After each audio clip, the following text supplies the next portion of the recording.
পার্থ তিনি জামাতকে উদ্দেশ্য করে যে কথা বলেছেন সেটা ওনার রাজনৈতিক ভিউ পয়েন্টের কথা, কাজে আমার এই ধরনের কোনো কথা থাকবে না। আমি খালি জামাতের সাথে জামাতের ব্যাপারে যদি আমাকে আপনি প্রশ্ন করেন, আমি এখানে উত্তরটা দিব একটা জায়গায়, যেটা ওনারা যদি ইসলাম চান, আসলে সত্যিকারের ইসলাম, তাহলে ইসলাম প্রতিষ্ঠার আল্লাহ রসুলের দেওয়া প্রক্রিয়া অনুসরণ করতে হবে। প্রচলিত বিদ্যমান রাজনৈতিক তরিকা ইসলাম কায়েম করতে চান, এই যে নির্বাচন করে, এতে কিন্তু ইসলাম কায়েম হবে না।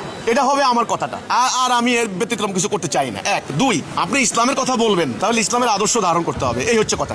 প্রচলিত এই যে ধাপ্পাবাজের রাজনীতি, ছলনার রাজনীতি বা স্বার্থের রাজনীতি, যাই বলি না কেন আমরা, এটার ভিতরে যদি আপনি ইসলামকে ঢুকান তাহলে কিন্তু ভেজাল হয়ে যাবে, অর্থাৎ শিরিক কুফর আর তাওহীদ একাকার হয়ে যাবে, আল্লাহর সাহায্য আসবে না। তো এই হলো আমার কথাটা। যদি ইসলাম কায়েম করতে চান, কথায় কাজে এক থাকতে হবে। আমি 40 বছর আগে যে কথা বলেছি এখনো সে কথা আমাকে থাকতে হবে, এবং হাসরের দিনও আমাকে সেই কথার জন্য জবাবদিহি করতে হবে। এই হলো কথাটা। ওনাদের সাথে আমার আর কোনো কথা নেই।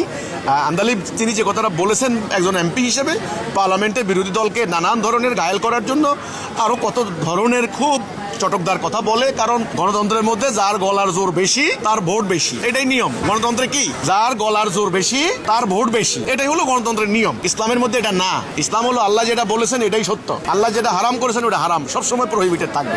এটা হলো ইসলাম।